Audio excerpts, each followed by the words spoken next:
kulankaani ay soo qaban qaabisay wasaaradda arrimaha gudaha dowlad goboleedka Hirshabelle ayaa looga hadlayay si loo daadejin lahaa maamulada dowladaha hoose iyo sidoo kale xasilinta deegaanada dowlad goboleedka Hirshabelle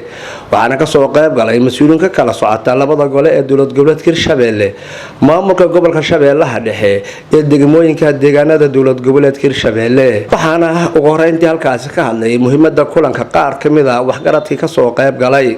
waxaan rajaynaynaa kulankan iyo kulamada kale arimaha looga hadlayaba mid guuleysta Allah ka dhigo kuwa guuleysta Allah ka dhigo kuwa wax ka soo baxan Allah ka dhigo kuwa insha Allah ta'ala sida bulshada danteeda dalkeeda iyo diinteeda u danteeyahay Allah ka soo saaro gudoomiyaha gobolka Shabeellaha Dhexe Axmed Meyra Makaran ayaa sheegay in maamulka Hirshabelle uu baahan yahay in gacan laga siiyo dhinacyo kala duwan annaga marka baahiyaha noogu weyn iyo culayska noogu weyn iyo dhibaatada noogu weyn oo qabna inaan sheegno gabadha meeshaas oo xaamilada baawurkii ka keenay meeshaas oo ka soo qaado inta waxay maahay amba iyadoo meeydo ama iyadoo dhibaatoon ama xamar hadii uu qaado xatay waxa ugu sabab wadooyin xum annaga wax kale hadaawin wadada waxaan ka dhigi karnaa arakaawo iyo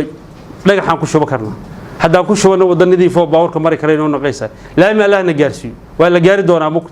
markii qalabkaasaan rabnaa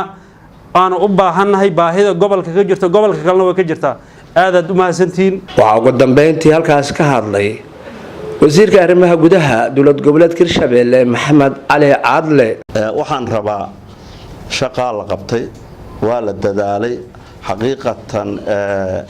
waxaan isleeyahay si aad ah ayaa wax loo fahmay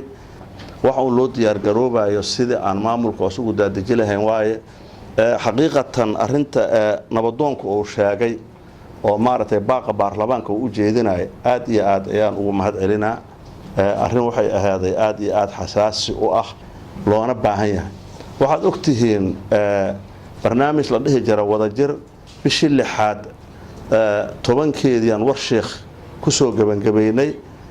waxaan qaadanay markaas annaga ugu yaraan 2 degmo ama 3 degmo inaan ku dhisayno muddo 3 bilood gudahooda inaan ku dhisaynaan ballan qaadna Abubakar Maxamed Bacadle warbaahinta qaranka xarunta dowlad goboleedka Hirshabelle magaalada Jowhar